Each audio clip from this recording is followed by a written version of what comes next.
Welcome to today's webinar on FICA. Yes, you heard right, FICA. The only thing in life more certain than taxes these days is someone asking you for your proof of address. Now, I know what you're thinking. There are many other F words that come to mind when you hear the word FICA. So just a quick disclaimer up front. If a few F-bombs slip out during our session, we promise they'll all stand for financial intelligence. But today, we're not just talking about compliance. We're celebrating victory. South Africa has finally graduated from grey listing. That's right. We've gone from 50 shades of grey to bright, bold, and fully compliant. The global community has decided we can once again be trusted to manage our own money without raising too much of an eyebrow. Of course, if you're driving a few blue supercars, we beg to differ. So as we dive into the world of customer due diligence, risk rating, and suspicious transaction reporting, let's take a moment to appreciate all of those watermarks, certified copies, and UBO declarations that finally paid off. Who knew scanning documents on a Friday afternoon would lead to international glory? By the end of today's session, you'll not only understand FICA better, you'll also be able to proudly say you're part of the movement that helped South Africa get out of the naughty corner. And now, to kick off our compliance celebration, we have someone truly exceptional in the hot seat, Lelani van der Merwe. Lelani, I just want to read this so I don't get anything wrong. There's some tongue twisters in there. An admitted attorney, conveyancer, and notary public, a compliance practitioner, a certified risk management practitioner, an international money laundering certified associate, and currently pursuing her Doctor of Laws in Trade and Business Law. Please join me in giving a warm and fully compliant welcome to Lelani van der Merwe. Good afternoon, Lelani. Hi, Jeethen, and thank you, and welcome to everybody who's joining us online. So, as you've mentioned, the focus for today is to remove all the negative F words connected to FICA, and some of them that pop to mind is fear of potential penalties or audits, frustration because of all the complex compliance requirements, fatigue from all the ongoing monitoring and tons of paperwork, friction sometimes between business and compliance, futility because some of those processes just feel overly bureaucratic, and then lastly fines because they are the consequences of non-compliance. But I do believe the majority of these F words are sort of due to uncertainty or misconceptions in the industry. And our aim today is to simplify and clarify exactly what you need to do to take away the fear and to ensure that you're fully FICA compliant. So that wasn't so bad. The F words were quite safe. I mean, we could beg to differ that friction in business has been painful. Yeah, but without wasting too much of time, just some general housekeeping rules. We want to make the session as interactive as possible. So if you have any questions during the presentation, please pop them in the chat. If there's any questions that we can't get through during the presentation, we will respond to you via email. And you know, the whole purpose of today is to help us understand the who, the what, the why, opposed to us changing the law. I'm sure Lelani wouldn't be too happy with us because we obviously don't have the power to do so. So without wasting too much more time, over to you, Lelani. Thank you. Let me quickly share my screen. If I can just get a few thumbs ups if you can see my screen. Can you see it? Yeah, good to go. Perfect. Okay, so the aim today is to remove the mystery and then hopefully remove your fear. And the real fear isn't just the process, it's getting it wrong. So just bear with me. I am going to go into a little bit of a theoretical history lesson, but it is to understand the foundation of sort of FICA and all the legislative requirements so that you know exactly what you need to do. So if you think about it, chances are there might be somebody on this call today who's younger than FICA because the Financial Intelligence Center Act's been around since 2001. The FIC, the Financial Intelligence Center, was established in 2003, and they function as South Africa's financial intelligence unit and aim to prevent money laundering or terrorist or proliferation financing. So the FICA is ultimately responsible for identifying the proceeds of crime, combating money laundering, and combating terror or proliferation financing. Three pieces of legislation work together. So the first one is FICA, the Financial Intelligence Center Act. And this is the reason why only in South Africa money laundering is referred to as FICA. So the entire world calls it AML, anti-money laundering. In South Africa, we call it FICA. So our favorite F word. Then we've got the Prevention of Organised Crime Act, or POCA for short. And then lastly, the Protection of Constitutional Democracy Against Terrorism and Related Activities Act, or POCDATARA for not so short. So these three pieces of legislation function as such. So FIC provides control measures to aid in the detection and investigation of money laundering activities. POCA provides measures to fight organized crime and money laundering. And POCDATARA requires that all accountable institutions report any offences linked to terrorist activity and the financing thereof. You can see you've got the acronyms to find out. There's many more acronyms to come. So money laundering, and I think by now everybody knows, but just bear with me for a little bit of a recap. So money laundering is the process by which criminals attempt to conceal the true origin and ownership of the proceeds of criminal activity. So if they are successful, the criminal property can lose its criminal identity and appear legitimate, resulting in criminals benefiting from their crimes. And that's actually what we're trying to prevent, without the fear of being caught by tracing their money or assets back to a crime. So money laundering will often involve a complex series of transactions, traditionally represented by three separate phases. So the first one's placement. And this is where the criminals take their dirty money or the proceeds of crime and they place it into the financial system. So into a bank account, or they buy a financial product with it. And this is why it's so important to establish source of funds. So I don't want you to see source of funds as just another regulatory tick box. It's almost one of the fundamental requirements and one of the easiest way in which we can try and prevent money laundering, or at least just identify it, because if you know where the money comes from, you can sleep at night, if it makes sense. So if it's legitimate money, there's nothing to worry about. That's great. But if you really don't know where the money comes from, or you didn't do this due diligence step to establish what the source of funds is, then can you really confirm that it's not from a criminal sort of source? Then the next step is layering. And this is where funds are converted from one form to another. So, for example, money is moved between various different accounts or jurisdictions or products. And again, the criminals try and do this to hide the paper trail or the audit trail, or even just the source of funds. So again, the funny thing is you'll know it when you see it, or you just need to be a little bit more cognizant of these type of things. And silly examples, even just where it might look like a client doesn't understand a product, but they might be using a lower risk product to launder. So, yeah, I'm hoping they're not doing it, but a tax-free savings account is a good example of where a little bit of due diligence might just help you identify this. So we all know tax-free savings accounts are there so that people actually get the tax benefit of long-term saving. We also know the rules. If you put money in a tax-free savings account and you take it out, you lose that tax benefit. So if you come across a client where they put money into a tax-free and take it out, and put it in and take it out, they don't understand how the product works, and that's a TCF problem for another day.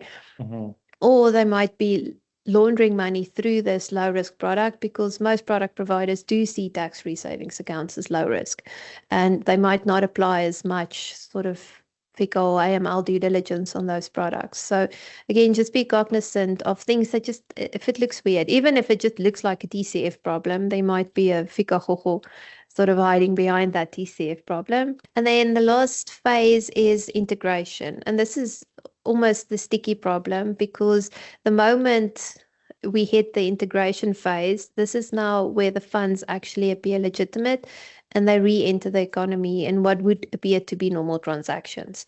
So the problem is, if we've reached the integration stage in the whole money laundering process, it's almost too late. There's no turning back. It's really difficult to try and identify the true source of funds now. And the moment the criminals integrated the money, they've basically succeeded in money laundering. So this is why, if you think about it, placement just as the first step, and something as silly as source of funds that most people just disregard or tick it as a box.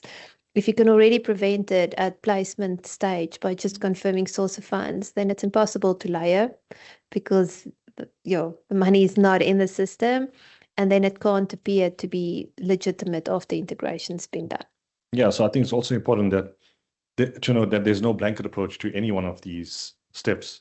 No, and again, I think the most important message for today, and something we'll spend a lot of time on, is we are no longer applying a one-size-fits-all approach in South Africa. So if you think about it, way back when FICA started, we followed a rules-based approach, and the rules were clear. Everybody did the same thing, but criminals, unfortunately, learned the rules, and then they learned how to bend it. We are following a risk-based approach now. I'll unpack it a little bit later, but every situation is unique. Every accountable institution is unique, and all of our processes need to be uniquely tailored for our specific products or clients to prevent criminals from abusing it by learning the rules and learning the loopholes.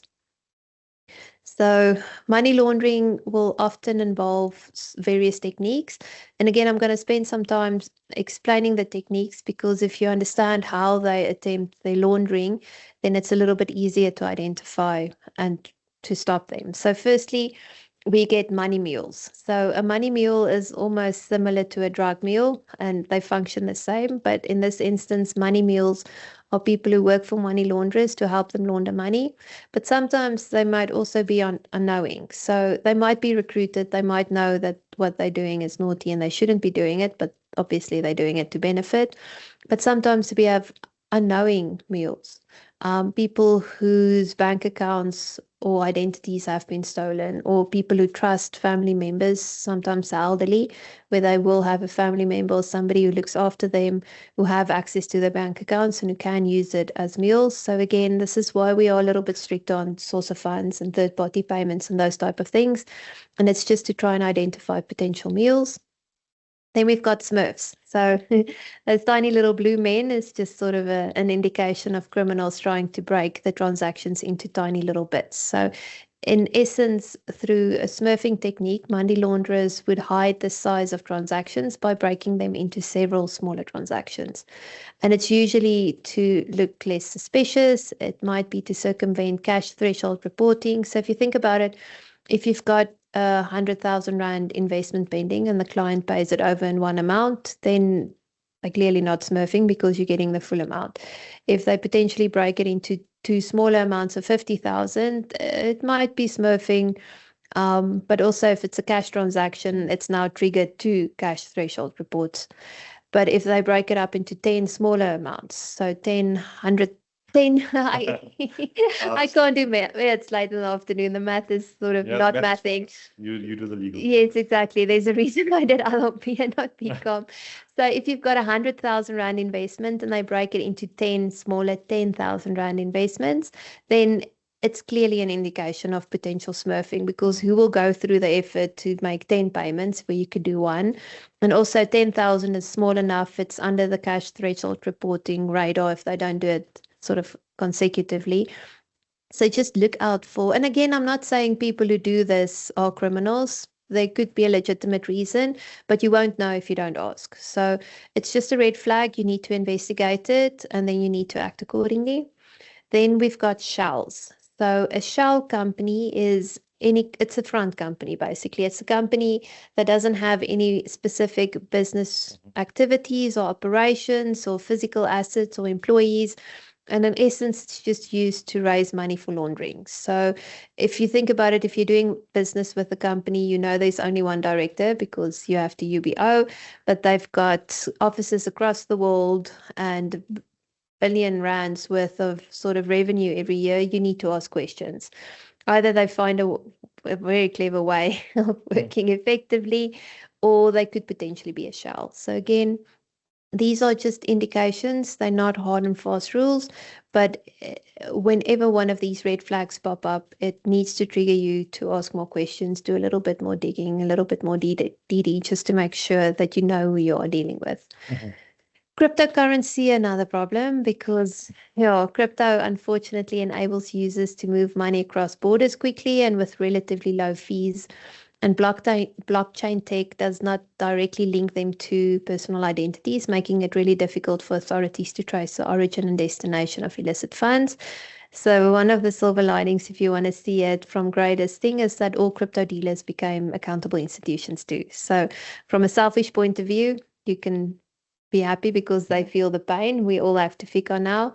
But it's also a way of trying to at least identify people dealing in crypto, even if the crypto is still to some shape or form anonymous, but the people who own it have to be identified. Then another technique is where cash-intensive businesses will launder money through the inflation of daily revenue. So, for example, if the corner shop sells 5,000 Rand worth of goods, and now I need to do math again, but they put 10,000 on the books, then the other 5,000 difference is sort of made up in dirty money. So again, I'm not saying all small little cash intensive corner shops or whatever are laundering, but the potential is there that they could. So again, you need to ask questions, you need to understand who you're doing business with. Gambling and casinos, so criminals, and there's actually the FIC's done some research on it. But criminals actually go and launder their money in casinos. So maybe it's a way to blow off steam. Maybe it's a way of increasing their dirty money. Sometimes they lose, sometimes they win. But yeah, they get out the winnings through bank transfers. So if somebody's cheeky enough to tell you that their source of funds is gambling, maybe just ask a few more questions. So again, I'm not saying everybody who gambles is now obviously money launderers. It is different, but it is proven that criminals do use casinos. So we just need to be a little bit more cognizant of that. And then the last one is mobile commodities. So this is when people purchase high value, easily transportable items, even those flashy blue cars you mentioned, with the illicit funds, and they can easily move them across borders to obscure the origin. So the proceeds of these sales can then be deposited into local bank accounts, appearing as legitimate earnings from the sale of commodities. So flashy watches, flashy cars, again, not everybody who owns those things are naughty, but it is a way through which it's been proven that money launderers, sort of. And this is, if you think about it, it's a good example where then I can place, layer, integrate, and then sell it for something else, but the money's completely been washed. So I am going to almost turn this slide on its head and show you the link between the different types of money laundering. So if we start with the mule in the middle, mules can take the dirty money either in or out of the cash intensive businesses. So proper mule functions where they carry the money around, or they can be crypto electronic mules where they can now, with the illicit funds, buy crypto assets, which can then be easily moved. Mules can also be smurfing mules where they apply smurfing or structuring to break cash transactions into smaller attempts in sort of, again, a way to avoid detection. Shell companies, unfortunately, the FIC's research also found extensive use of shell companies in South Africa to host fraudulent funds, and a lot of South African citizens were identified as either directors or signatories of these shell entities. And I don't want to say that all the naughty people sit in Gauteng on the Western Cape, but unfortunately, through the FIC's research, the majority of these activities did occur in Gauteng and the Western Cape. Again, not saying that people in the KZN or the Eastern Cape or wherever now don't have to worry.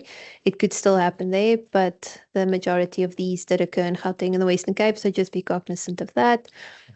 Gambling too, so now you can have a gambling mule. So the mules could potentially launder the money through gambling or casinos. So again, remember, like I said, source of funds is important.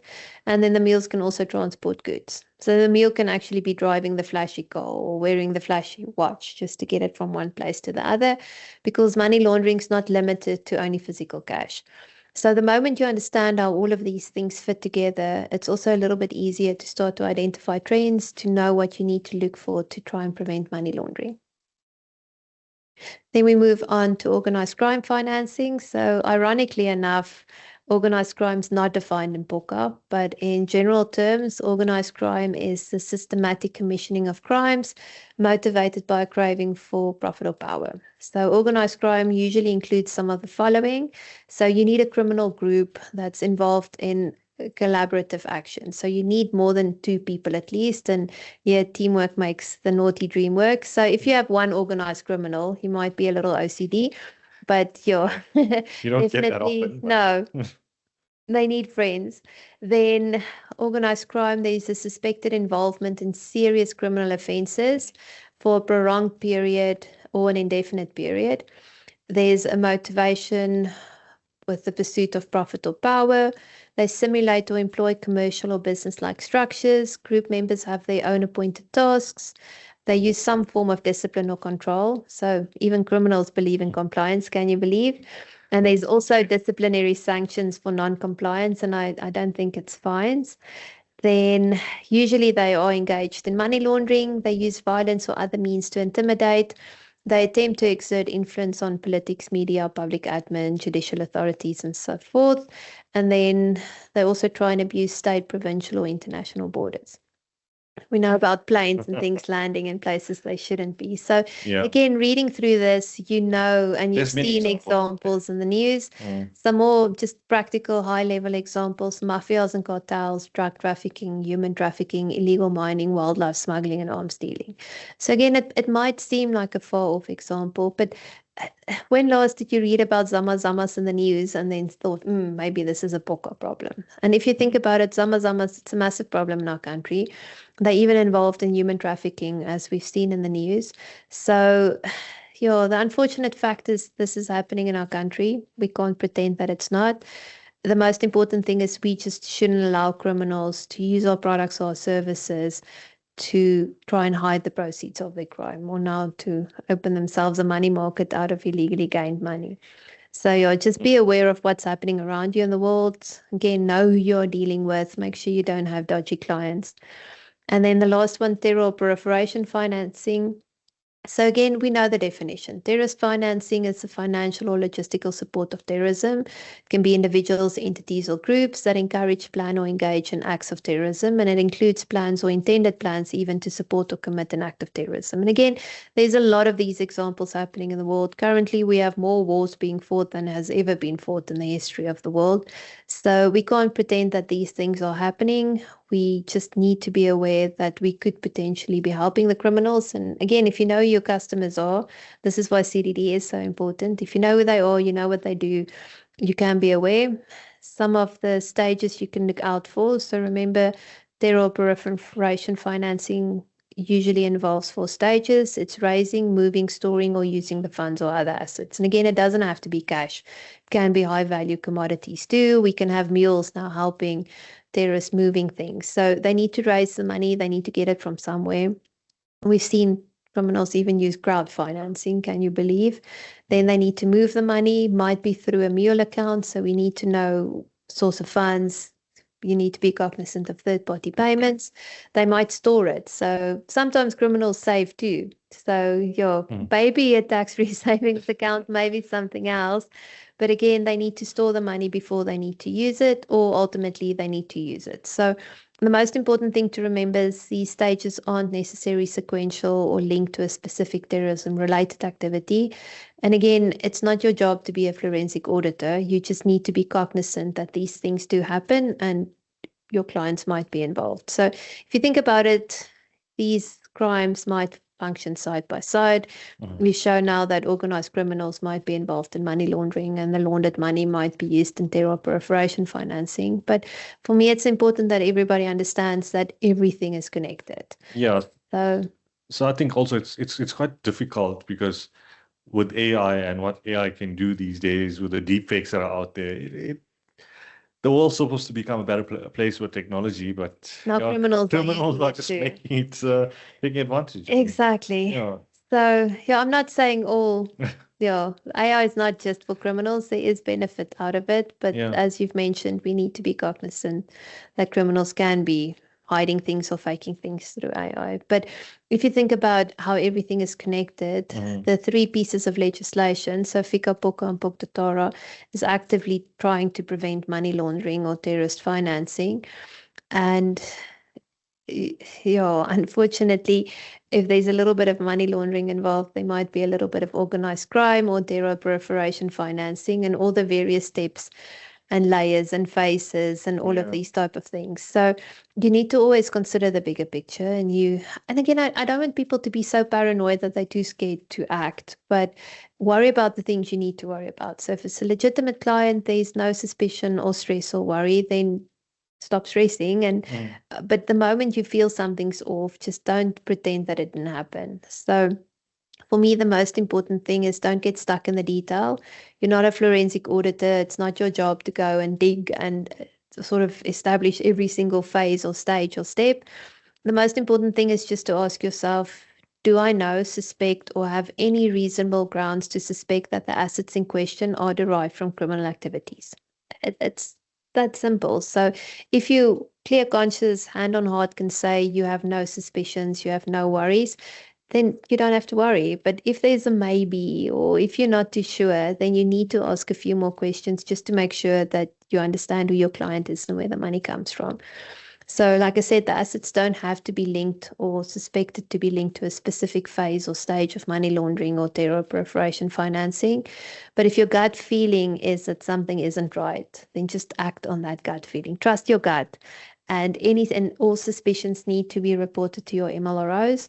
And it's really that simple. But as I'll explain later during the session, it's also a legal requirement. If you don't act on your suspicions, and in hindsight, you should have, you could get into trouble because reporting is a legal requirement.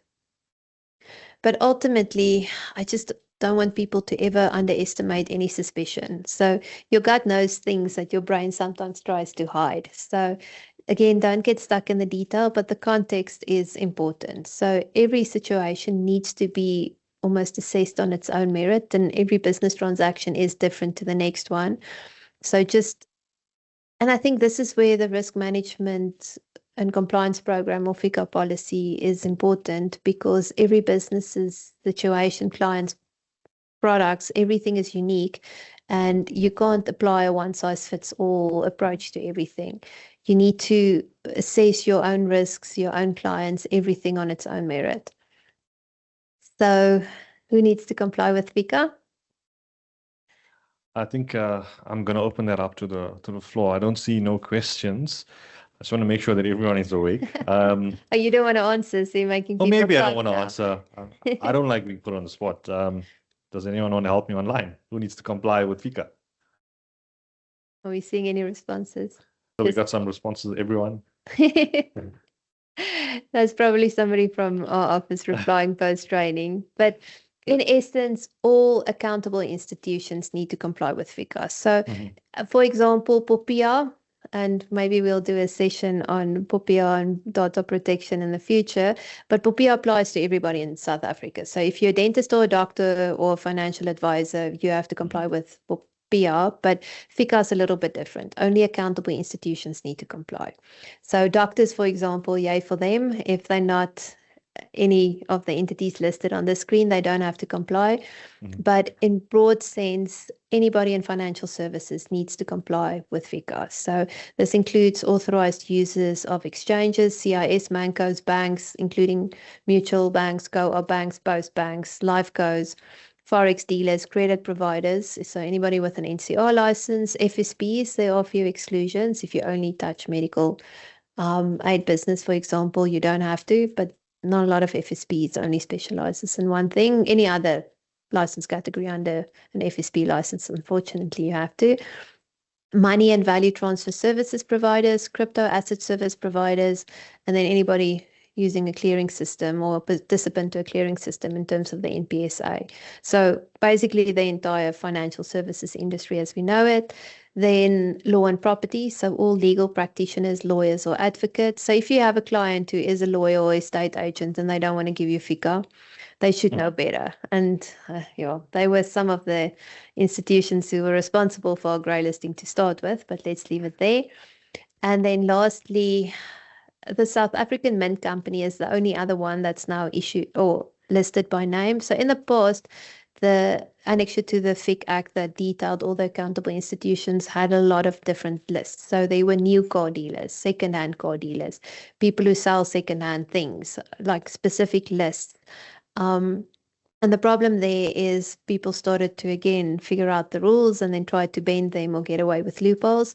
And this new approach, and it's almost like a blanket definition. So anybody dealing in high value goods who sell singular physical items, new or second-hand, worth more than 100,000 Rand. So this includes everybody from second-hand car dealers to new car dealers. If you buy a tractor that's worth 4 million Rand, then you have to be FICA'd. It includes people who sell jewelry or high-end watches, all of these type of things. So ironically enough, and I went and checked, so a certain online sales platform, in the past, you could buy a SMEG fridge there for like over 100,000 Rand, but after the amendments came in, I think they didn't want to deal with FICA. So now the most expensive thing you can buy there is in the deep 98,000s. Not 99.999. Well, potentially, but you understand that sort of everybody now again learned the rules. So for me, it's a little bit tricky because you can still launder with 99,999 Rand worth of a thing and then fly under the radar. So again, just if somebody says the source of funds comes from a second-hand dealer or something like that, I'm really trying not to say names, but you know what I mean, then double check again because they sold something of a high value to be able to to provide source of funds for this. Yeah, so we have a question online, and I think this is around screening clients. I'm not too sure if there's any specific tools that we use or that you used to, but there's some name scan IFO where I am risk assessments. I believe why you this, or he wants to know if this is something that's good for scanning clients.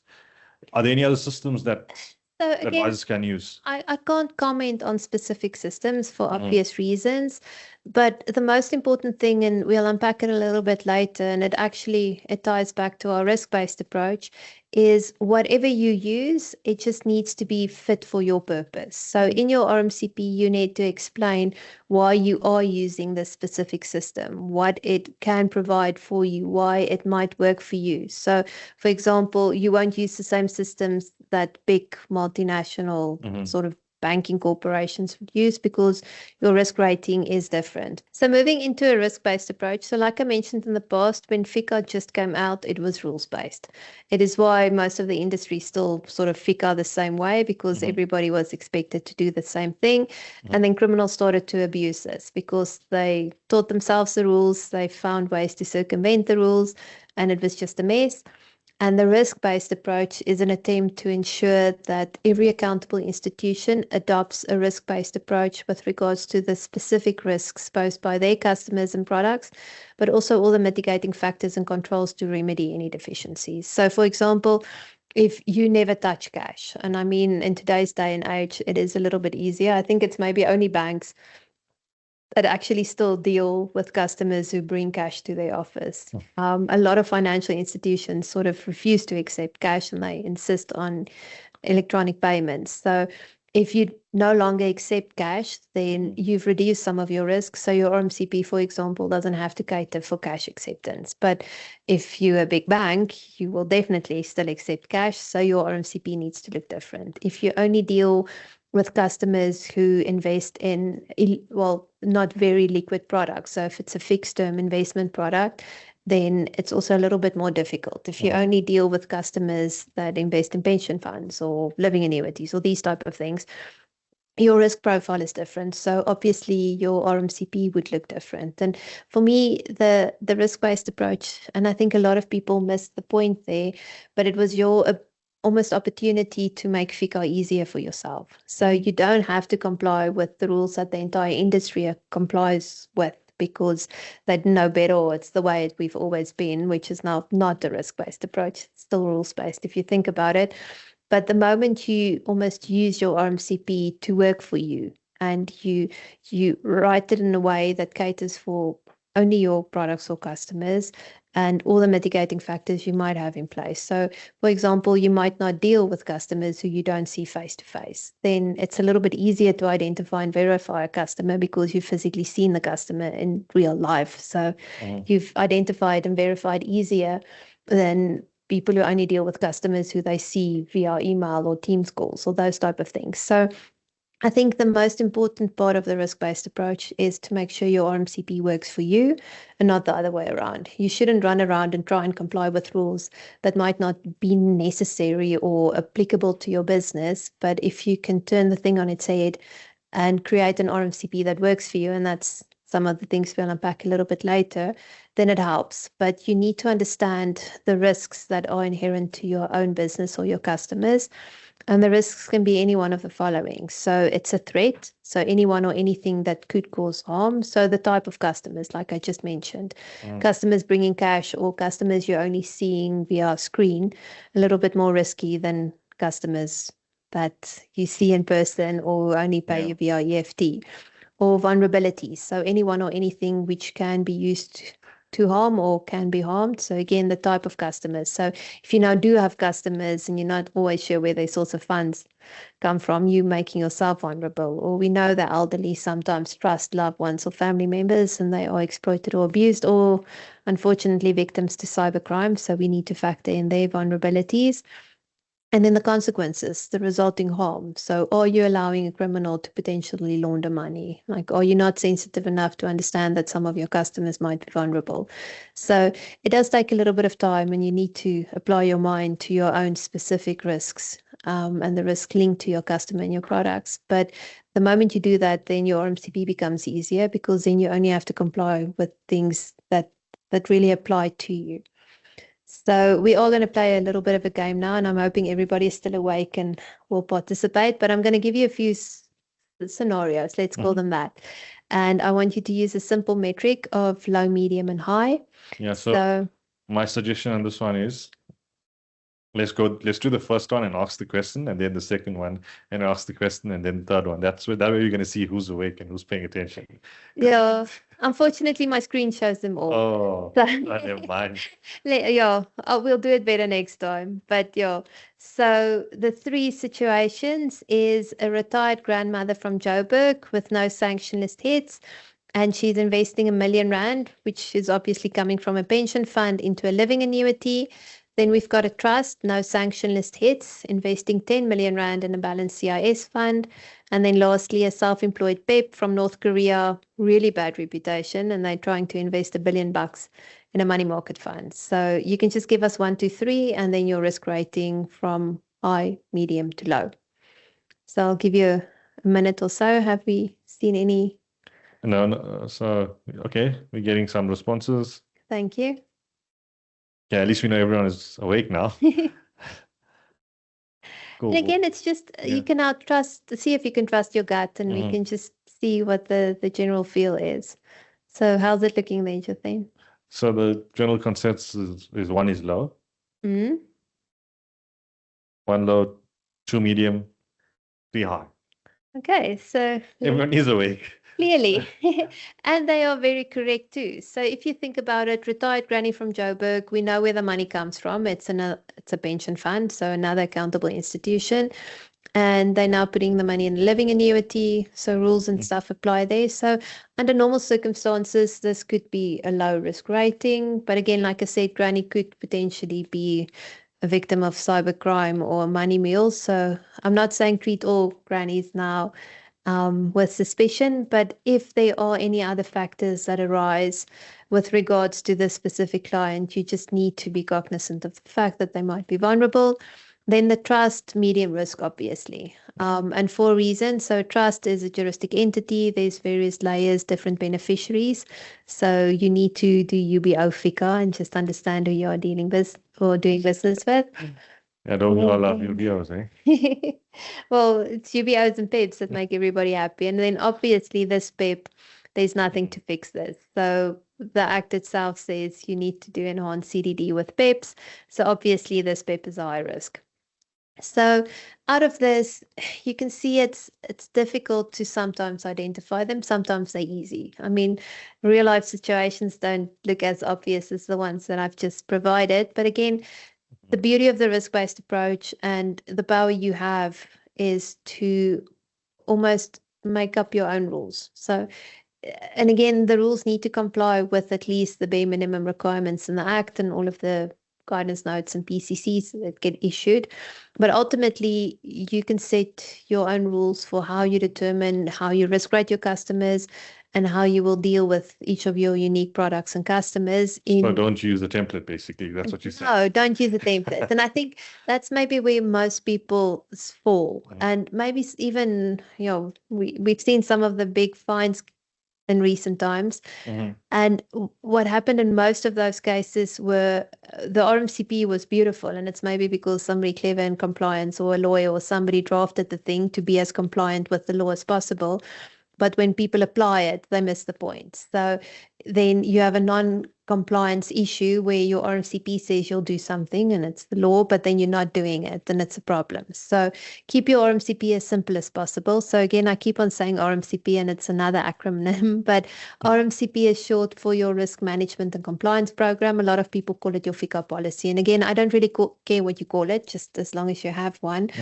But that document is actually your opportunity to make your own life easier. As long as you confirm exactly what you do, how you do it, how you treat all your customers, and if it's documented in your RMCP and you actually then do what your RMCP says, most of your problems and fears should disappear.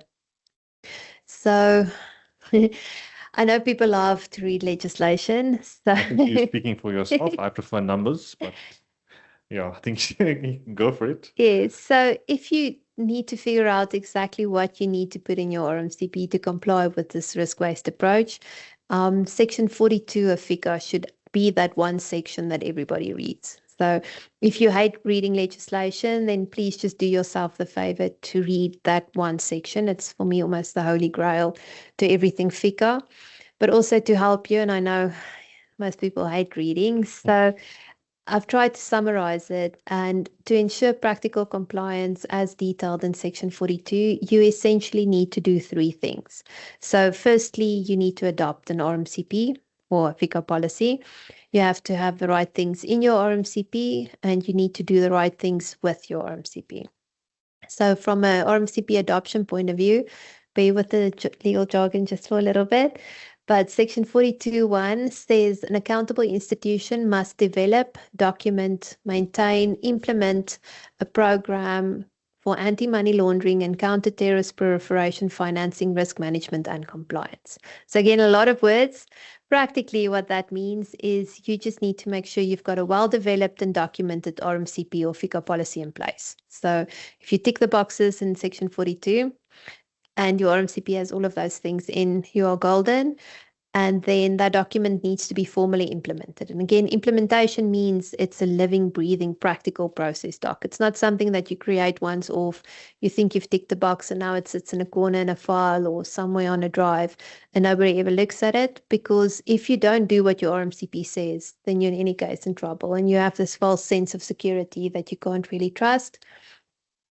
Then you have to have the right things in your RMCP. So Section 42(2) says your RMCP must enable or provide for specific requirements. And this is now where you can use the checklist items in Section 42 to make sure your RMCP contains all the regulatory requirements. And if you still hate reading law, I've tried to make it simple and pretty in the following slide.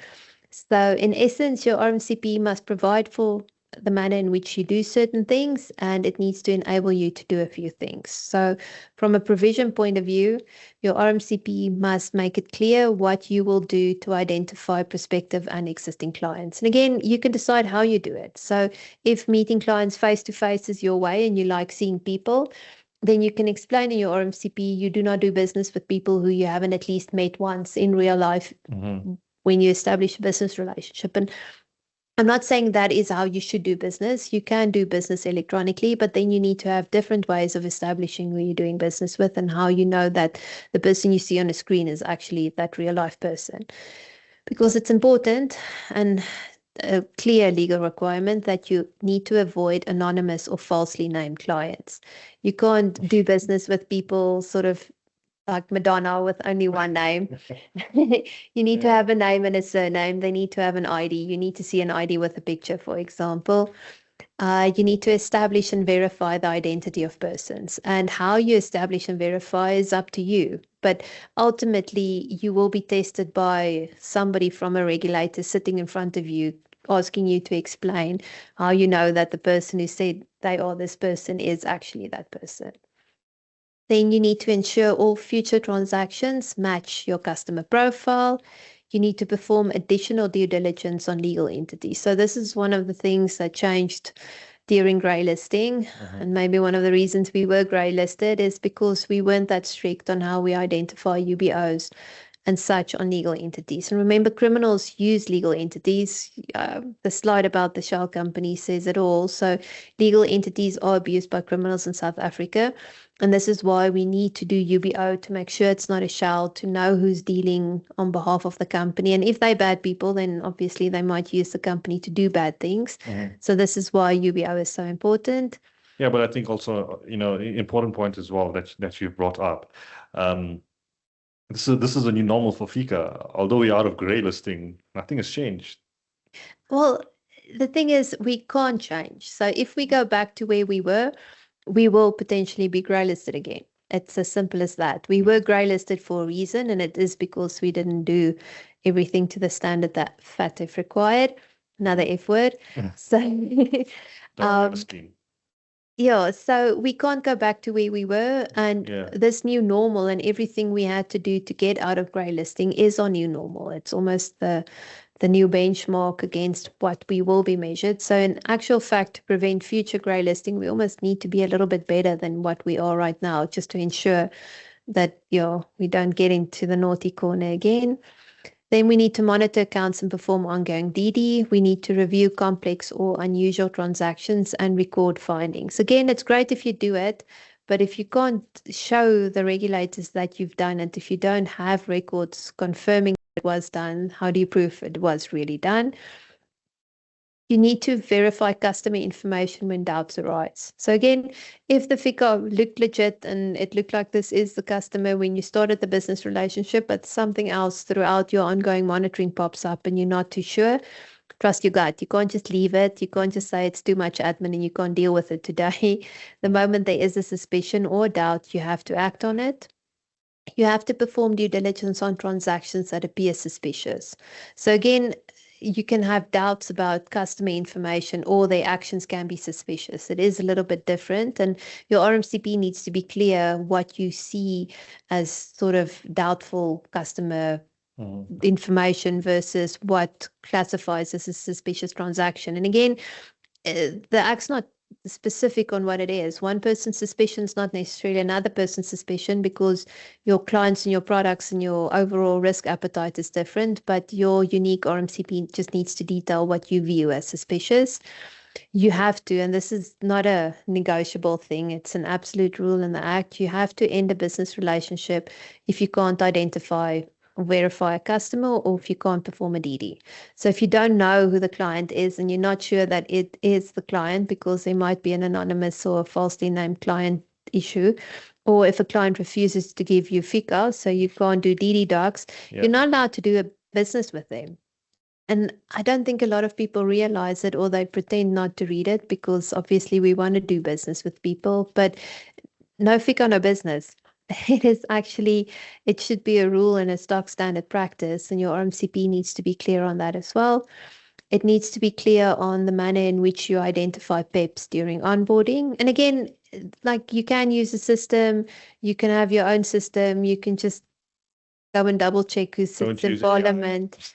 No, you can, but don't trust it as an absolute. So again, if you have a very clever AI tool and it is possible to confirm all of these things, Yeah, but the prompts are the most important thing. The prompts are important. Sure. You need to know that it's foolproof, but also if you use AI for it, make it clear in your RMCP, because again, the weird thing is everything you do just needs to be documented in your RMCP. It needs to be like your guide or your manual, and then you get measured against that. So if an onsite happens and you say you use AI for PEPs, but it's not in your RMCP, then you'll get problems again. You have to perform enhanced due diligence on high-risk clients. So your RMCP needs to explain how your enhanced risk DD process works. And I think a lot of people also miss this one, but it is possible to apply simplified FICA. So everybody stresses about the high-risk things and what you need to do for high-risk FICA, where they miss in certain circumstances, if it's a sort of almost impossible for a specific type of client to launder through a specific type of product, as long as it's documented in your RMCP, you are allowed to apply some level of simplified FICA. So, for example, single transactions with customers, if I remember correctly now, because a lot of numbers in my head, but I want to think in the guidance note in the PCC, the amount's 5,000 Rand. So if you do a single once-off transaction with the client only once ever, and it's less than 5,000 Rand, you can apply simplified FICA. So it means you don't necessarily need proof of address for that customer. An ID document or even just an ID number, if you can verify it through something else, is sufficient. But again, there's no fixed rule, and that's for me the beauty of your RMCP, because you can decide on your own risk appetite and then write your RMCP to work for you. Again, I know I can sort of feel people's eyes rolling, but record keeping is a legal requirement. Your RMCP needs to confirm how you keep records. And we had an interesting question in a previous session, but yeah, you are allowed to keep electronic records. There is no rule that says you have to. It's not 1995 anymore. We don't have to keep certified paper copies in triplicate somewhere. So how you keep records, where you keep records, that is up to you to decide. If you decide you just want to have electronic records and you don't believe in paper anymore, that's your prerogative. You just need to document that in your RMCP. And it's also then important, whatever means and measure you decide, you need to also have mechanisms in place to protect it. So if you just believe in paper, then you need to have a fireproof room or something where your paper records are stored. If you want electronic, then you need to have proper cybersecurity mechanisms and backups and those type of things in place to make sure you don't leave it. You can even choose to keep both. It's really up to you. There is no rule. And this is, again, like I said, the beauty of your RMCP. You make your own rules, but then you just need to document those rules in your RMCP. Then the next one is your RMCP needs to confirm how it applies to foreign branches and in foreign jurisdictions. And again, this is a bit of a pitfall, because most people who don't have foreign branches or don't do business in foreign jurisdictions, their RMCP is mute on this. So it says nothing. But if you don't say anything, the regulators see it as you don't do it. So, and I know it sounds silly, but have a section in your RMCP confirming all the things that are not applicable to you. So if you don't have foreign branches, or the next one, if you're not part of a group, then have a section that says, you know, that an RMCP should apply to these things. You don't have these things, so therefore they are not applicable. So it almost demonstrates that you know what the legal requirements are, but you also know that they don't apply to you. So your RMCP is almost customized. It's not a template you got AI to write for you. And then the last and the most important one is, and again, it sounds silly, but it's super important. Your RMCP needs to confirm how it will be implemented. So how you get it board approved, how frequently you review it, how it's made available to staff or employees, how you provide training on this thing. Because again, this is the way you demonstrate that your RMCP isn't collecting dust in a corner or sitting on a drive somewhere where nobody ever clicks on it. It needs to be a practical living document that you use constantly. Because again, the Act says your RMCP needs to enable you to identify, assess, monitor, mitigate, and manage the risks of your own unique specific products or services, and how they could potentially be used for money laundering, or how you prevent them from being used for money laundering or terrorist financing. And it also needs to determine when a transaction or activity is reportable to the FIC, and then detail all the processes for reporting the information to the FIC. And again, these are the things the regulators do check for when they do an on-site, and your RMCP needs to be clear. And again, it shouldn't be a template one, because if you inherited a template from someone who said they will sort of monitor this consistently and you don't have the means to do it, or if it says it will report daily, because some financial institutions actually show they've got different lives. They might receive cash daily and they have to submit daily reports where you don't ever deal in cash. Then you've got a clear sort of inconsistency in your physical processes and what your RMCP says. So I know it's a big ask, and I don't know when last anybody on this call read through their own RMCPs, but yeah, if you I'm sure with the amount of times that you mentioned RMCP, yeah, we people actually online are going to dream about it we tonight. might need to play a drinking game. So every time I say RMCP, take a sip. But Yeah. yeah, you need to understand that your RMCP is what you will be measured against. If you are a key individual on a license and you are on this call, make sure you understand what your RMCP says. Make sure all of your employees and your reps understand what they are supposed to do in terms of the document, because if it says something you're not doing, or if they're not doing what the document says, that's where you're going to get caught out, and that's where you're going to get fined. Okay. Then, yeah. Oh, another section. No, we're not done yet. Lastly, you need to do the right things with your RMCP. So section 42(2)(a) and 3 says an accountable institution needs to ensure ongoing compliance with the RMCP. Practically, again, ensuring continued compliance with the RMCP means you need to review the thing from time to time, because we know legislation changes.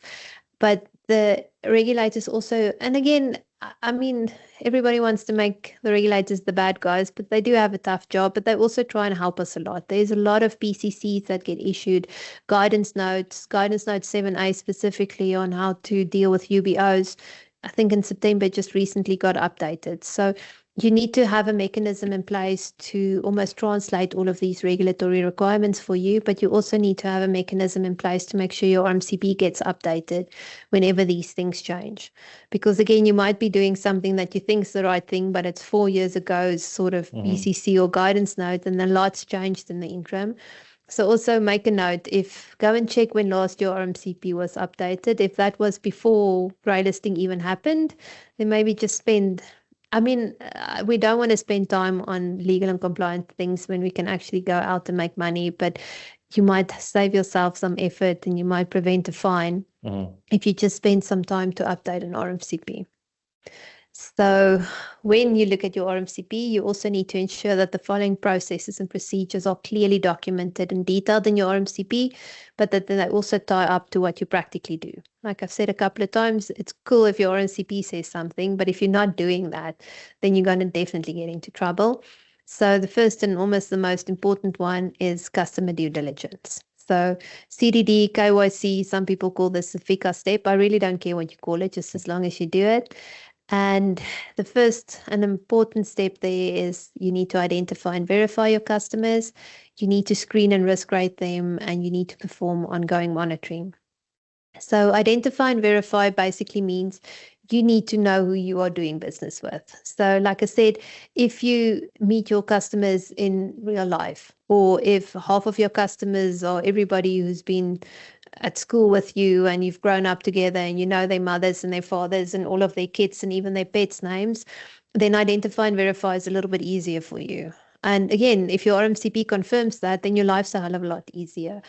But if you only do business with people you deal with via email or apps or Teams calls, then again, with AI, can you really trust what you see? Yeah, I mean, those deepfakes are strongly. No, it's scary actually what happens. And you then need to have maybe additional mechanisms in place to make sure that that person is actually the person they pretend to be, and that they're not sort of anonymous parties or customers using false or fictitious names. So when dealing with natural people, it is a little bit easier. 99% of the time, your customer is the person you deal with. It might happen sometimes that somebody's acting on another person's behalf. If you're a Cat 2, you might even be that person acting on behalf of your clients. So you know you're potentially going to get FICA too. And when we deal with minors, tiny humans who now also have investments, they obviously can't act on their own behalf. So in those instances, we need to FICA parent or guardian. And then the problem comes when we deal with juristic entities. So we are going to spend a lot of time on UBOs just now. But when you deal with a juristic entity, you can't just figure out the first layer that you see. So if you're dealing with a company, you obviously have to figure out the company, but then you need to understand who the directors of the company is, who all the authorized signatories are. But then you need to understand who the shareholders of that company is. If it's natural people, yay for you, you stop there. If it's another juristic entity, you repeat this whole process and you keep on repeating it until all the layers stop. So to identify human beings, and again, The exciting section. I yeah, learned a lot from this. I mean, in the last 3 years, I never really looked so deeply into an ID before. Well, now. well, the funny thing is, in the past, most people just looked at an ID and, okay, Yeah. cool, it's green outside if you have a physical book in your hand, or if you open it up, most people sort of have an idea of how an ID looks, but they never really spend any time verifying the information in the document. So the slides to follow, we're really hoping that it gives you more insight and sort of helps you to better check IDs going forward. And also, I don't know if everybody knows, but there's actually currently 3 different types of IDs in circulation. So 2 different types of books and the formats differ, and then ID cards. So at this point in time, you can use any one of the 3 to identify a person. If the Minister of Home Affairs delivers his promises, then hopefully soon everybody will have cards, and then we don't have to worry about all the things in the books anymore. But up until that point, anybody can give you any one of the 3 different types of IDs, and then you need to make sure you know what you need to look for to properly identify and verify a customer.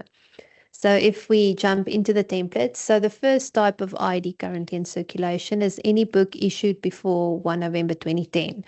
And the reason why that date's important is almost a link back to the format, is these older books were issued in Afrikaans and English. So if you look at it, it would say van and surname, voorname and voornames. So going forward, whenever you look at an ID document, check the issue date. So this specific example is a 1997 book, so obviously it needs to be bilingual.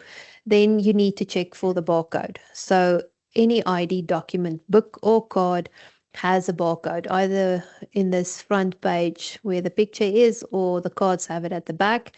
If you have a older investor who really, really likes the picture of when she was 18 in her 1965 ID, but it doesn't have a barcode, you're not allowed to accept it. So at some point in time, she should have been issued with a newer ID document, we hope, or it's time for her to get a card now. But if there's no barcode in an ID document, you're not allowed to accept it. It's actually the law. So you check issue date, you check a barcode. You need to make sure that there's at least 4 watermarks on an ID, and 2 of them need to touch the picture. And the reason for that is to make sure that somebody didn't paste another picture or another face on this ID. So again, that face belongs to that name, to that ID, and you can use this document to identify and verify the identity of this human being. And the 2 watermarks in the body of the ID, again, they are over those green squiggle lines, and it is to make sure that somebody didn't try and fiddle with the name or the surname or change any of the information. So super important, as long as you look for these 4 things, so issue date, barcode, making sure that the watermarks are there and that there isn't any clear place where people fiddled, then you can start to trust the validity of this document. But also things you need to look out for is typos. So sometimes criminals can't spell, so they might make a typo when they try and spell district. The good thing about the Afrikaans in the old books is most criminals struggle with the Afrikaans words. So directeur-generaal and those types of words, turned into typos. Then from 1 November 2010, we got the English only book. So again, issue date's important. So if you look at this template, you can see it is a 2021 document. So it makes sense that it's in English only. But if you see this template, but it says 1998, then I think you got a problem. So because then it needs to be the English one. And then you need to start to look at the other information too. So this is a really good example of a bad example. So if you look at the watermarks over the picture, the one in the bottom corner, you only see half a watermark. So there's a clear indication that somebody fiddled with that picture. Then you need to start to match numbers. So if you look at the date of birth, it says 1919. If you look at the ID number, it starts with 00. So that's clearly a big, big red flag, because if you were born in 1990 or 2019, for that matter, your ID number would start with the numbers 19. So it's impossible for it to start with a 00. Then secondly, the first 6 digits of your ID number indicates your birth date. Those numbers do not match up to the 1st of December 1919. So we've got a problem there. The middle 4 numbers of your ID indicates gender. So one could assume based on that picture and the name Joe Soap that this should be a male. But the ID number starts with a 0, which is a clear indication that that ID number should belong to a female person. So currently, well, you never know. You never know, but again, ask questions. But under normal circumstances, an ID number starting with anything between a 0111, or 0001 and 4999 indicates female, and then any number starting from 5 up to 9999 means it is a male person. So it's small little things, but once you start to check those, then you can trust the identity of the person who they say they are based on what you find in the ID. And then from theoretically the 18th of July 2013, people were issued with cards. So again, it is still possible that you get ID books issued even today because permanent residents, so people who were not born in South Africa but live in South Africa permanently, they can't get cards yet. They still get books. And I must give it to Home Affairs, when they issued these cards, they were clever. So the template they published on their website to explain to people how cards work weren't the real templates that were issued. And the biggest giveaway, there's a few of them actually, and this is why color copies are so important. So the ID on the fake internet template was green, and the real ID is purple. That yellow dot next to ID doesn't exist. And also the Braille. So I don't know if anybody's ever really noticed the Braille dots on IDs, but going forward, if you check one thing, check the dots on an ID, because the Braille on this template, I went and checked, it's not a real word. I don't know what it's trying to say. It's just random dots. But the correct Braille on proper legit ID cards is 5 dots. So the first 2 dots means I, and the 3 dots next to it is D. So it's Braille for ID. So another important thing is to check the back of the card. So like I said, on a normal ID document, you get the barcode with the picture, but a lot of places are using some form of technology now to scan those barcodes. So when you do get copies of IDs from your clients, you know you will have to share them with product providers. Just do future you and your client a favor, get a proper copy of the front and the back so that they can use the information when needed. And this is now a good example of a real ID card. So obviously I had to hide some information for POCA purposes, but this is how the cards look if you haven't taken your own card out of your wallet by now. So you can see the ID sign is in purple, and it's actually like a metallic purple. If you can look closely, and it's not in green, there is no yellow dot next to it. You can see the 5 dots for ID. If you look really closely and it's a good copy, then they are silver specks. So there where I typed first prize, in that area, you'll see tiny little silver specks under the flag. This was taken with a smartphone. And again, you can see that sort of shiny light line across the middle of the card.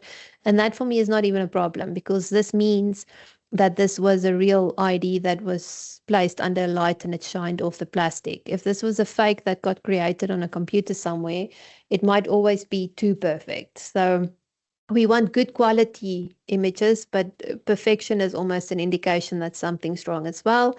Date of birth is another place where you can look for verification. And if you've got your ID in your hand and you rub your finger over your date of birth, you can feel that that date of birth is physically ingrained into the plastic of the card. And this is why it almost, when you make a copy or a photo, it shows a little bit darker. And it is because it's thicker and it's darker and it's engraved into the plastic. There needs to be a hologram saying SAID over part of the face. And again, it's a mechanism to make sure that people didn't fiddle with the picture. And then there are some other lines and security measures over the physical face. And for me, another cool feature is that everybody's signature is on their cards now. So it's another great way to almost verify your client's signature against the signature they've made on an application form. So I don't know who's ever looked at an ID this closely, Sure, but look now. yeah, going forward, you've got no excuses. But unfortunately, there are a lot of bad copies doing the rounds. So this ID was issued in 1998, and it almost looks like somebody made a photocopy in 98 and it's been copied a couple of times after that, because it is very faint. You can hardly see the watermarks in the body. You can't see the watermarks over the picture. Some of the wording at the bottom starts to disappear. And I mean, you can't clearly identify this as a valid ID because some of those security measures are missing. So again, nobody's got an excuse not to take a picture with a smartphone, because I know you mentioned certified copies in the beginning, and it's weird that that became like a gold standard in Yeah. FICA. But if you really think about it, if you can fake an ID, you can so much more easily fake a stamp. What does a certified stamp really mean, except if you call the person who certified the thing and they can remember what they certified? And in what world is that possible? So personally, I give more credit to all of these security features that I've just shown you, what we need to check in a document than in a certified stamp to start with. And my other pet peeve, and I just need to get myself off my soapbox, but it's when I get a copy that looks as bad as this one, or even worse, this copy, but it was certified. And now people expect me to accept it. But I'll go through everything that's wrong with this doc template in a minute.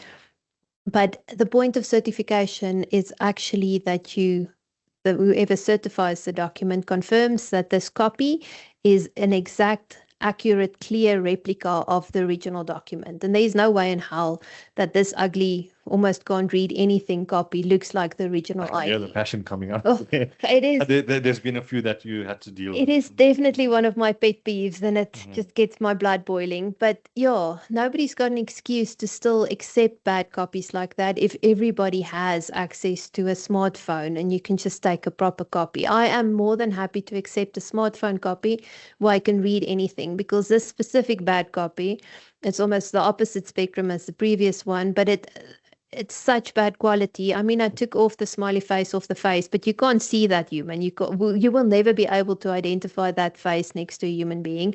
You can't see where this person was born. Half of the other text on the ID is illegible. Unfortunately, the barcode is such, it's smooshed and squished, and no barcode reader would be able to help identify a number out of that barcode. So there is no way that we can accept a bad copy like this, and nobody's got an excuse not to provide a better copy in any case. And again, if you are using IDs now to identify and verify clients that you haven't met in person, it's close to impossible. I'm curious. I don't know if somebody wants to drop a chat, how you will go about to try and identify somebody off a bad ID copy like this. Promise I'll get off my soapbox now. So, any comments, questions on what Lani has mentioned? You can continue with your favorite section now. No, UBOs are your favorite. Yeah, we've had some interesting encounters. And the problem is, I know it's difficult. Under no sort of, I'm not trying to make light of FICA, and I'm not trying to say that it's an easy thing that takes you 2 minutes. So UBOs is even a frustration for me, because we do get difficult situations and organograms that spread over 3 pages and a lot of information. And I know people set up different types of structures for obvious reasons. Won't go into detail there. But the problem is, and criminals made it worse for everybody now, because criminals followed the same suit and had organograms that stretched over 5 pages in an attempt to conceal exactly where they're hiding what, or trying even to layer money through their own layers. Yeah.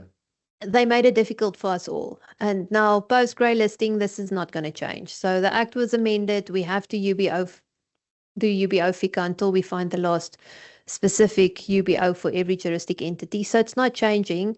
I think the only thing that should change is how people deal with this. They shouldn't see it as a pain. They need to accept it. It is our new normal, and we do have to do it.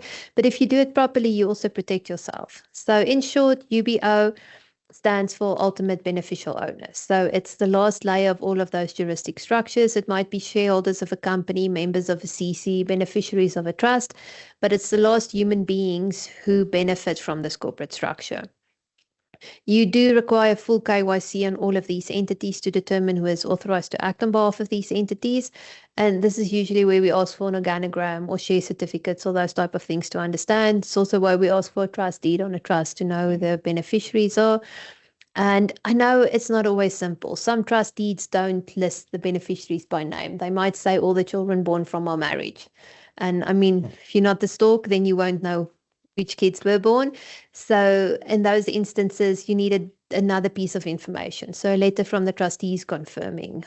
We do have sort of NPOs where the company doesn't have beneficiaries, but in those instances, there you FICA the directors because they are authorized to act on behalf of this company. So this is why those PCCs and the guidance notes are important and why you need to know them and read them and incorporate them in your RMCP, because guidance note 7A, PCC 59, they do provide you a lot of information how to deal with these situations. And again, if it's not documented in your RMCP, it looks like you don't care.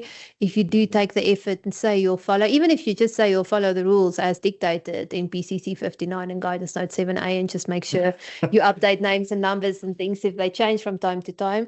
But that's enough. And it's also a good guidance note for anybody in your organization if they're not sure how to FICA a juristic entity where there aren't any beneficiaries, then you can go back to a guidance note and just figure out what you need to do.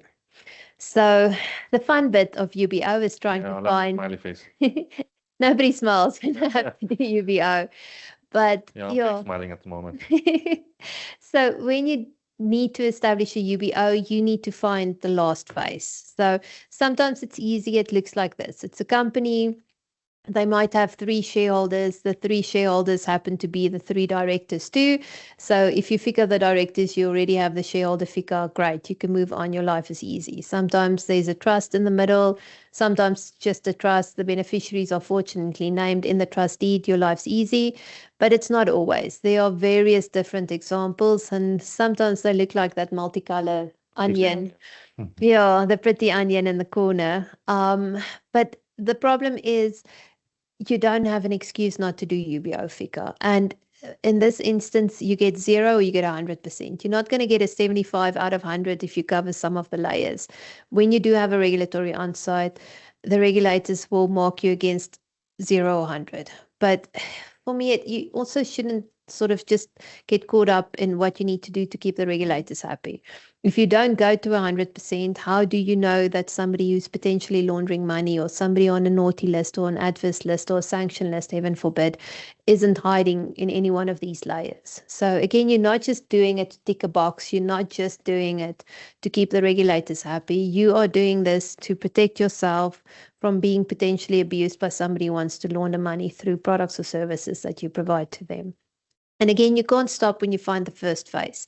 So they might be in this situation, a company who's got one single human being and another company as a shareholder. You're not stopping the first phase you find. You need to then FICA that person and you need to FICA the company, and then you need to go through to that company's shareholders to find your ultimate UBOs. So don't get happy the first phase you find. You can only sort of consider it as a job well done if you find the last phase. So in essence, when you identify a UBO, you always need to look through all the various juristic and corporate levels to find the last human person with a face or someone with an ID document. So I hope whenever you see UBO, you see the little smiley face at the end. It's probably not going to make you smile, but at least you know, smiley face at the end, you can only stop and you've only really identified all the UBOs if you found the last face in the end. I hope this clears it up. Any questions on UBOs? No questions as yet. Let me just recheck No, nothing as yet. Cool.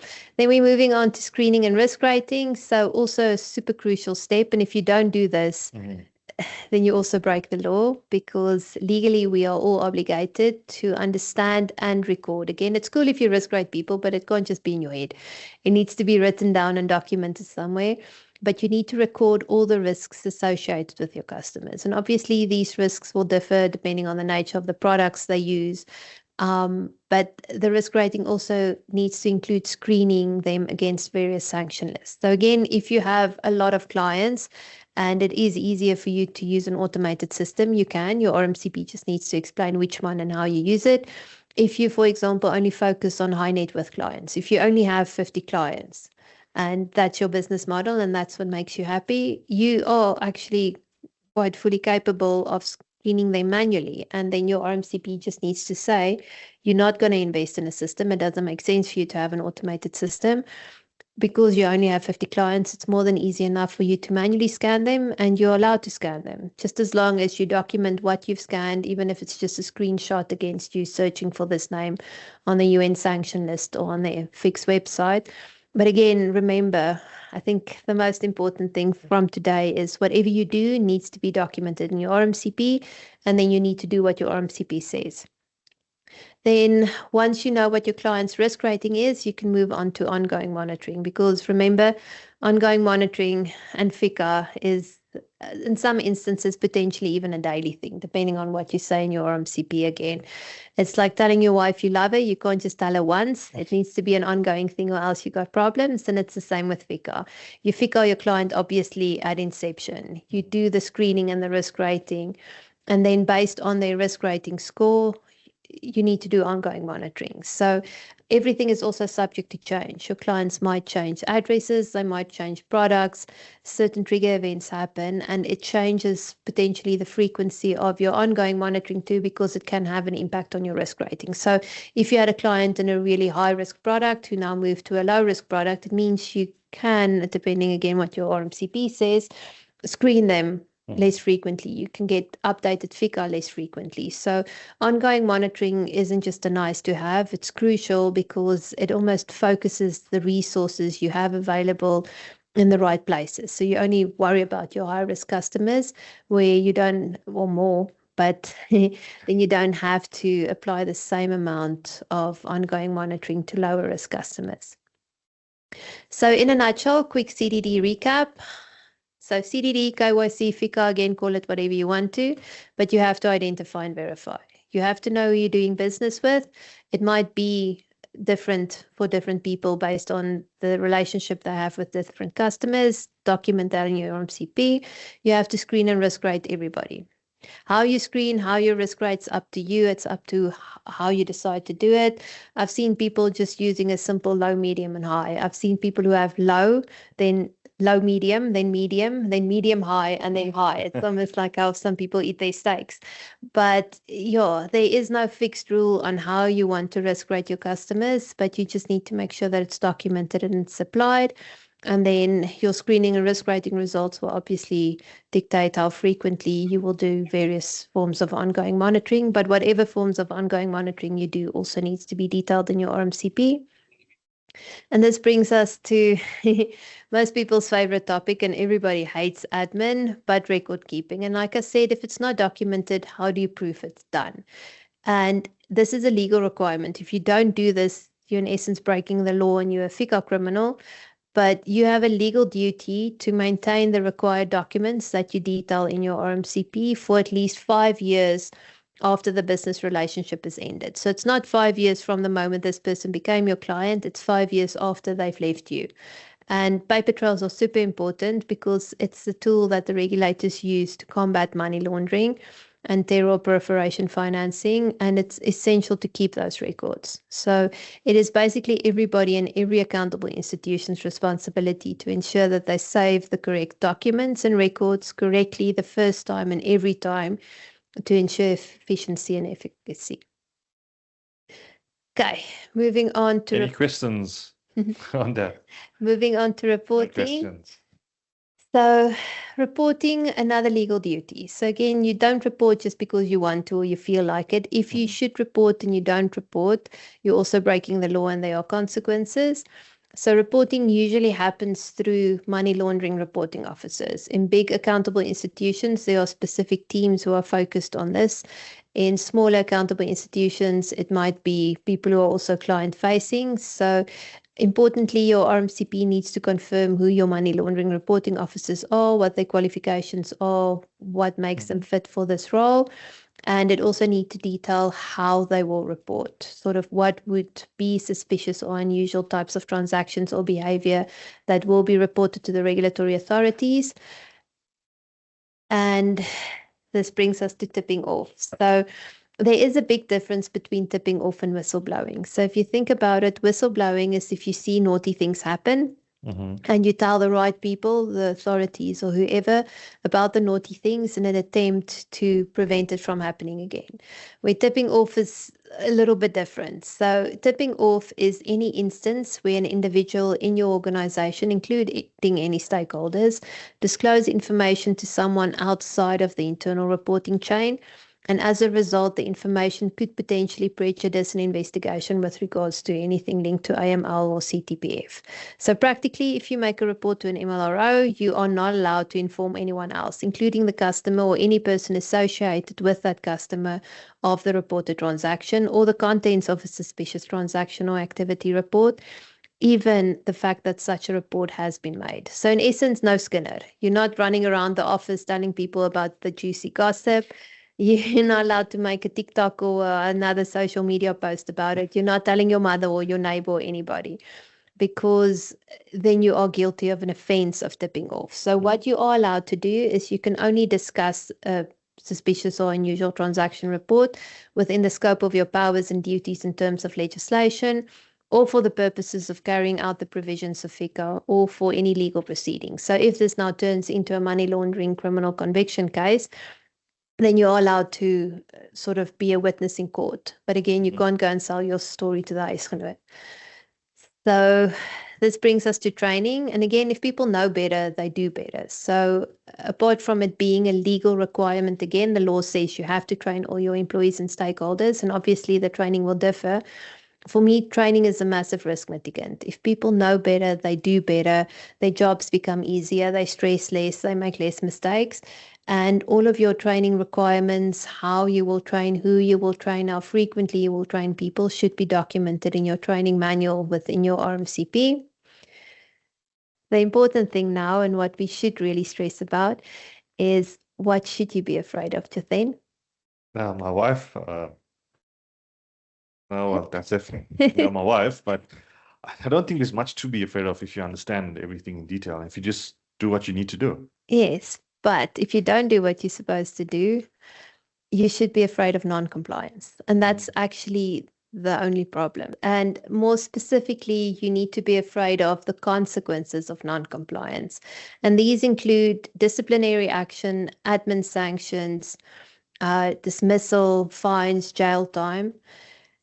And again, I don't want to scare you too much with all the consequences of non-compliance, but you need to understand what could potentially happen. So firstly, the Act says if an employee's job is to do FICA and they're not doing FICA, then they should be subject to disciplinary action and possible dismissal. So just make sure it is detailed in all of your RMCPs and in your employment contracts.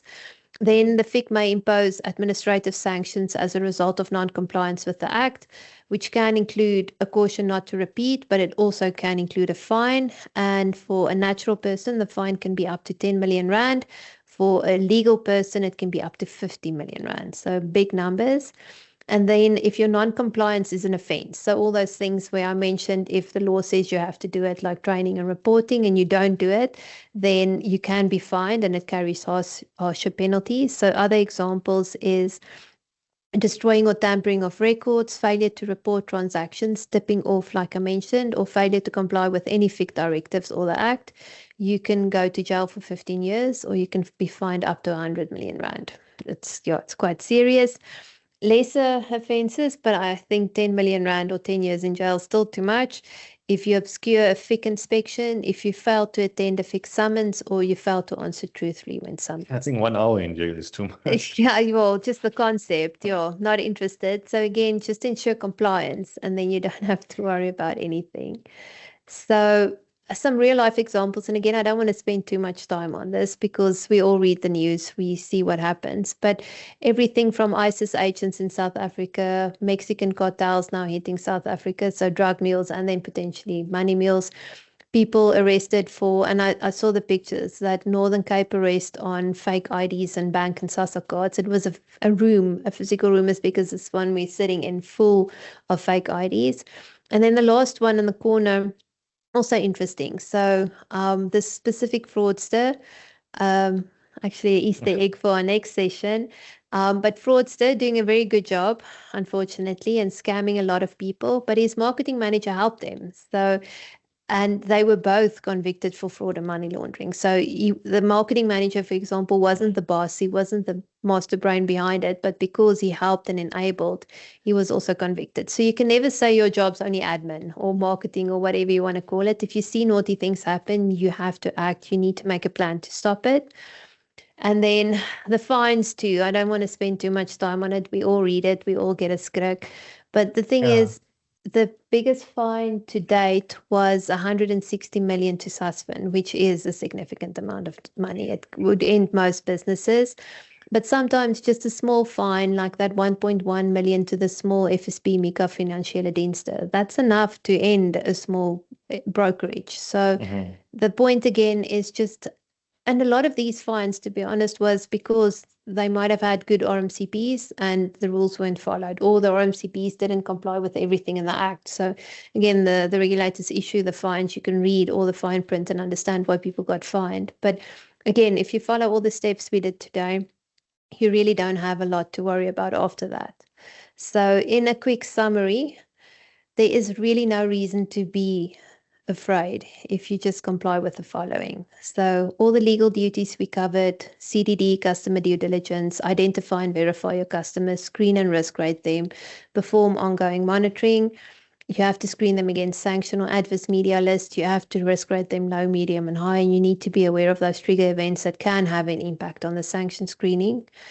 Then record keeping, and 5 years from the end date, not the start. You need to report, but zip it. No Skinner, no gossip, no tipping off, because you know what the consequences are. You need to do these legal duties constantly, consistently. They need to be form part of all of your operational processes. And then you need to ensure regular and effective training. Your employees, your staff, everybody needs to know what is in your RMCP and what they need to do to comply. And if all of those legal duties are detailed in your RMCP, you follow your RMCP, you really have nothing to worry about. Thanks, Lelani. That was very informative. I know there was probably a lot to take in on a Wednesday afternoon. But yeah, it's probably one of the most important things that we need to be very cognizant of going forward these days, because yes, we mentioned before, grey listing has passed, but this is the new normal for FICA going forward. We are going to be popping a survey in the chat, so please let us know what you thought about the webinar. There will be future sessions coming up. What's the next one called, Lelani? How to spot a scam. So we're planning that early December, just to help people protect their Christmas bonuses against some financial scams or fraud. And I think in early next year, we are planning a refresh on Kofi. So Kofi's coming. We don't really know when yet. But just a quick recap to make sure that when it arrives, everybody is ready for it as well. Okay, perfect. Thank you so much.